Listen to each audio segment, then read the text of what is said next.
தமிழர் தாயக விடுதலைக்காக ஒரு காலகட்டத்தில் தன்னையே அர்ப்பணிப்பு செய்த மாபெரும் மகத்தான மூத்தவர் அண்ணன் காடுவெட்டி குருவர்.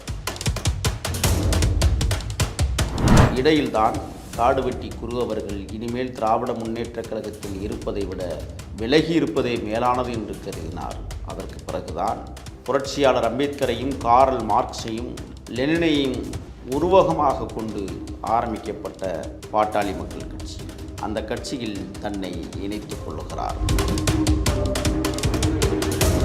வன்னியர்களுக்காக தன்னுடைய வாழ்க்கையை அர்ப்பணித்த மரியாதைக்குரிய அண்ணன் குரு தன் தந்தையை கொலை செய்த மாமாவின் தலையை வெட்டி காளி கோயிலில் உள்ள சூளத்தில் குத்தி வைத்தார். மாமாவினுடைய தலையை சூளத்தில் குத்தி வைத்தார். இவர் மீதான வழக்கு தனிப்பட்ட வழக்கு. அதேபோல் ஆண்டிமடம் காவல் நிலையத்தில் குற்றவாளி என குருவின் புகைப்படம் ஒட்டப்பட்டது. இது தொடர்பாக கட்சி நிர்வாகிகள் குருவிடம் கேட்டபோது, என்னுடைய மக்களுக்காக போராட்ட களத்தில் இறங்கியிருக்கிறேன். என்னை குற்றவாளியாக மட்டுமல்ல, துப்பாக்கியால் சுட்டுக் கொன்றாலும் என் மக்களுக்காக.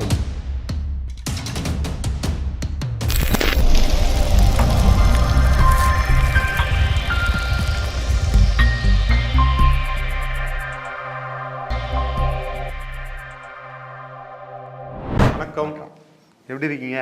நலமா இருக்கேன் ஐயா. ஒரு ஆக்ரோஷமான குணத்துக்காரர், அடிதடியான பேச்சுக்காரர். அதாவது அவரை பார்த்தீங்கன்னா யாருக்கும் கட்டுப்பட மாட்டார், ஒரே ஒருத்தருக்கு மட்டும் தான் கட்டுப்படுவார். இன்னைக்கு நம்மிடம் இல்லை அவர். டாக்டர் ராமதாஸ் அவர்களோட தளபதினே சொல்லலாம், காடுவெட்டி குரு அவர்கள்.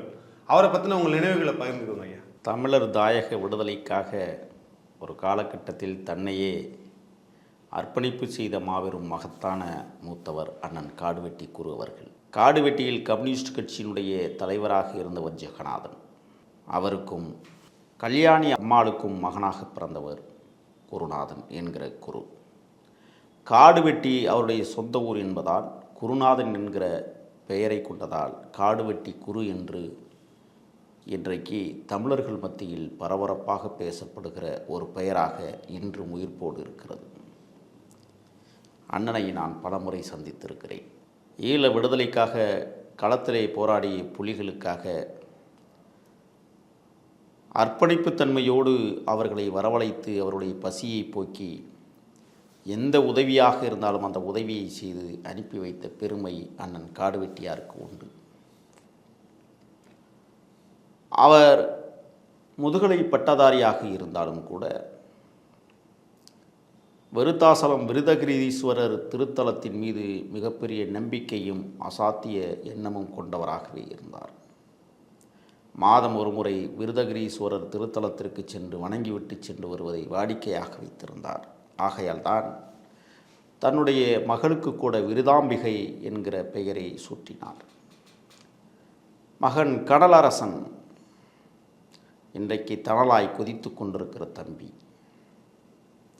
அந்த மாபெரும் படை வீரன் முதலாக 1986களில் காடுவெட்டியில் திமுகவினுடைய கிளை செயலாளராக பரிணாமித்தவர். அங்கே நடந்த சில அடக்குமுறைகளும் திமுகவில் ஏற்பட்ட சலசலப்புகளுக்கும் இடையில்தான் காடுவெட்டி குரு அவர்கள் இனிமேல் திராவிட முன்னேற்றக் கழகத்தில் இருப்பதை விட விலகி இருப்பதே மேலானது என்று கருதினார். அதற்கு பிறகுதான் பாட்டாளி மக்கள் கட்சி என்கிற ஒரு பேர் இயக்கம் தமிழ்நாட்டில் புரட்சியாளர் அம்பேத்கரையும் காரல் மார்க்ஸையும் லெனினையும் உருவகமாக கொண்டு ஆரம்பிக்கப்பட்ட பாட்டாளி மக்கள் கட்சி, அந்த கட்சியில் தன்னை இணைத்துக் கொள்ளுகிறார். MK ராஜேந்திரன், வீரபோக மதியழகன் போன்றவர்களால் மருத்துவர் ராமதாஸிற்கு குருவை அறிமுகம் செய்து வைத்து களப்பணியாற்றுவதற்கு அழைக்கிறார். பிறகு ஒருங்கிணைந்த திருச்சி மாவட்டத்தினுடைய செயலாளராக அண்ணன் குரு அவர்கள் நியமிக்கப்பட்டு மிகப்பெரிய அளவில் களப்பணியாற்றி பாட்டாளி மக்கள் கட்சியை பாட்டாளி வர்க்கத்துக்கு இடையில் திணித்த மாபெரும் புரட்சியாளனாக ஜெயங்கொண்டம் மற்றும் அதனை சுற்றியுள்ள பகுதிகளில் கோலோச்சத் தொடங்கினார். 2001ஆம் ஆண்டு பாட்டாளி மக்கள் கட்சியின் சார்பிலே ஆண்டிமடத்திலும், 2011ஆம் ஆண்டு பாட்டாளி மக்கள் கட்சியின் சார்பிலே ஜெயங்கொண்டத்திலும் அமோக வெற்றி பெற்று சட்டப்பேரவைக்கு நுழைந்து ஒரு மாபெரும் சலசலப்பை உருவாக்கி பெருந்தகையாளர் அண்ணன் காடுவெட்டி குரு அவர்கள். நான் அவரை முதலாக 1999ஆம் ஆண்டு ஈழத்திலிருந்து வந்ததற்கு பிறகு போய் சந்திக்கிறேன் அண்ணன் சுபா முத்துக்குமார் உதவியோடு. அண்ணன் தான் அறிமுகப்படுத்துகிறார். என்னை கைகுலுக்கி வரவேற்று வீட்டிற்குள் அழைத்து சென்று விருந்து படைத்து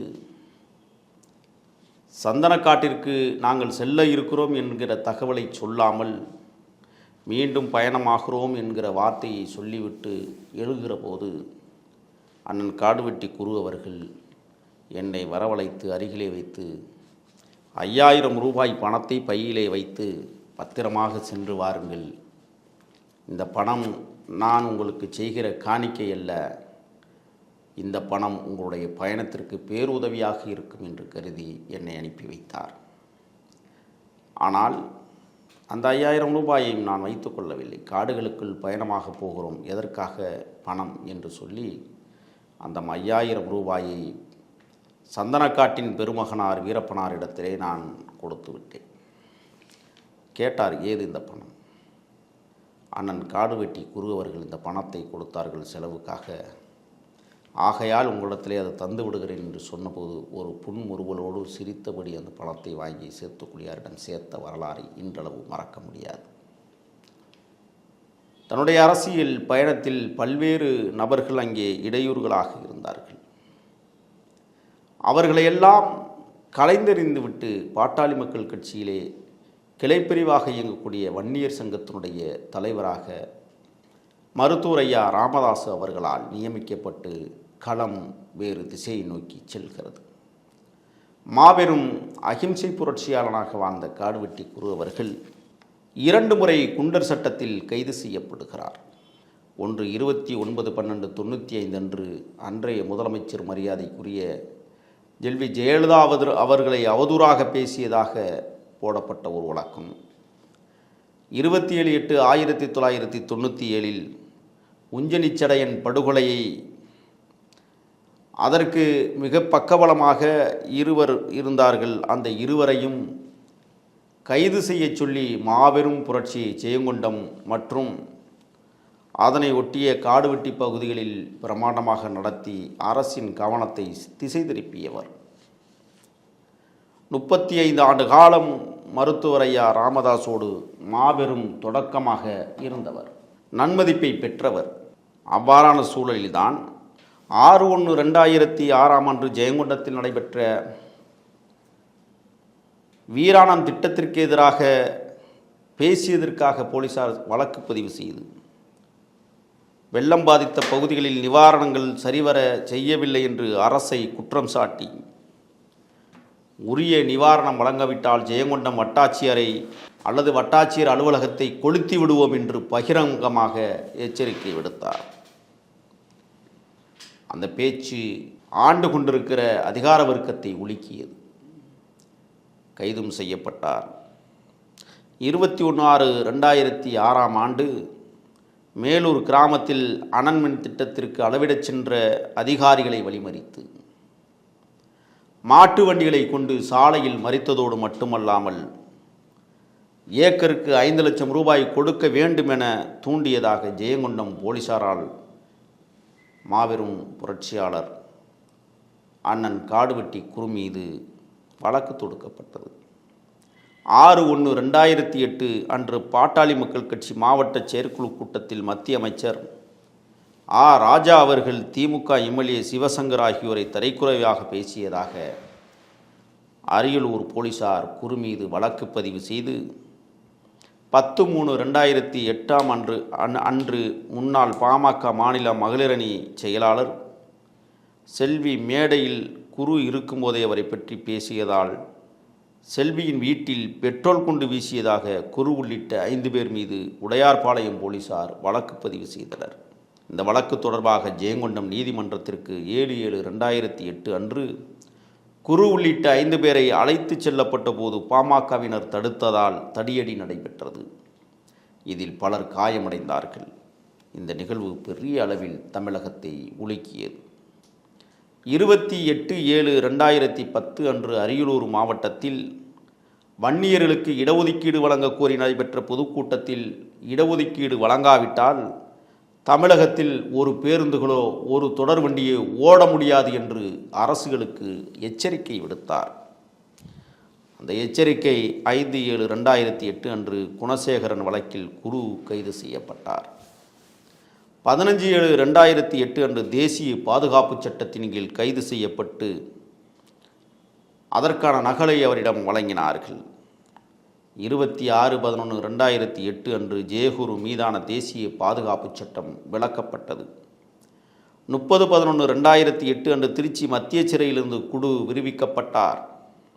வன்னியர்களுக்காக தன்னுடைய வாழ்க்கையை அர்ப்பணித்த மரியாதைக்குரிய அண்ணன் குரு தன் தந்தையை கொலை செய்த மாமாவின் தலையை வெட்டி காளி கோயிலில் உள்ள சூளத்தில் குத்தி வைத்தார். ஒன்று நினைவுக்கு வருகிறது. வீரப்பனார் வாழ்க்கையிலும் இதுபோன்ற அசாத்தியான ஒரு நிகழ்வு நடந்தது. தொடர்ந்து தன் வாழ்வியலில் இன்னல்களை பதித்து கொண்டிருந்த கர்நாடகத்தினுடைய வனத்துறை மைசூர் மாவட்டத்தினுடைய அதிகாரியாக இருந்த டிஎஃப்ஓ சீனிவாசன் அவர்களை இறக்கேகல்லா என்கிற இறக்கியம் பள்ளத்தில் வரவழைத்து வீரப்பனார் அவர்கள் சுட்டு கொன்று தலையை மட்டும் வெட்டி எடுத்து தமிழ்நாட்டிற்குள் இருக்கிற வனப்பகுதிக்குள் இருக்கிற ஒச்சரப்பன் திருக்கோயிலுடைய சூலாயுதத்தில் குத்தி வைத்து விட்டு, நான் தவறு செய்தால் மன்னித்து விடு, நான் சரி செய்தால் என்னை சரியாக பயணிக்க விடு என்று அந்த ஒச்சரப்பன் திருத்தலத்தில் அவர் செய்த நிகழ்வு. காடுவெட்டி குரு அவர்கள் தன் தந்தையை வெட்டி கொலை செய்த மாமாவினுடைய தலையை சூளத்தில் குத்தி வைத்தார். இவர் மீதான வழக்கு தனிப்பட்ட வழக்கு. அதேபோல் ஆண்டிமடம் காவல் நிலையத்தில் குற்றவாளி என குருவின் புகைப்படம் ஒட்டப்பட்டது. இது தொடர்பாக கட்சி நிர்வாகிகள் குருவிடம் கேட்டபோது, என்னுடைய மக்களுக்காக போராட்டக் களத்தில் இறங்கியிருக்கிறேன், என்னை குற்றவாளியாக மட்டுமல்ல துப்பாக்கியால் சுட்டு கொன்றாலும் என் மக்களுக்காக ஏற்றுக்கொள்ளுவேன் என்று உணர்ச்சி பொங்க பேசினார். தன் மக்களுக்கான வாழ்க்கையை அர்ப்பணித்த குருவின் இறப்பு அவர் சார்ந்த சமூகத்தைச் சேர்ந்த மக்களை மீளா துயரில் ஆழ்த்தியிருப்பது மட்டுமல்ல, தன்னுடைய உடல் உபாதைகள் செயலிழந்த போது இன்னொன்றையும் நான் நினைவுபடுத்த கடமைப்பட்டிருக்கிறேன். சந்தனக்காடு என்கிற அழகிய வீரப்பனாரை பற்றிய ஒரு நெடுந்தொடர் மக்கள் தொலைக்காட்சியில் ஒளிபரப்பப்பட்டது. இந்த நிகழ்வுக்காக கதைக்களத்தில் நான் இறங்கி வேலை செய்து கொண்டிருந்த போது தனிப்பட்ட ரீதியில் என்னை அழைத்து, வீரப்பனாரின் உண்மை தன்மையை உலகத்திற்கு சொல்லுவதற்கு உங்களுக்கு உரிமை இருக்கிறது, ஆகையால் உண்மையை இந்த தொடரிலே கொண்டு வருவதற்கு நீங்கள் பாடுபட வேண்டும் என்று என்னை கைகுலுக்கி அந்த தொடரிலே பணியாற்றுவதற்கு வாய்ப்பை கொடுத்த பெருமகனார் அண்ணன் காடுவெட்டி குரு அவர்கள். அவர் செய்த தியாகங்கள் ஒருபுறம் சாதிய மேன்மைத்துவத்துக்காக என்றாலும் தன் ஜாதிக்காக சத்தியமாக சரித்திரம் படைத்தவராக விளங்கினார். எந்த இடத்திலும் தன் சாதிக்கு ஏதாவது கொடுமைகள் நேர்ந்தால் கோபம் கொந்தளிக்க கதறுவார், கத்துவார், களத்திலே நின்று போராடுவார்.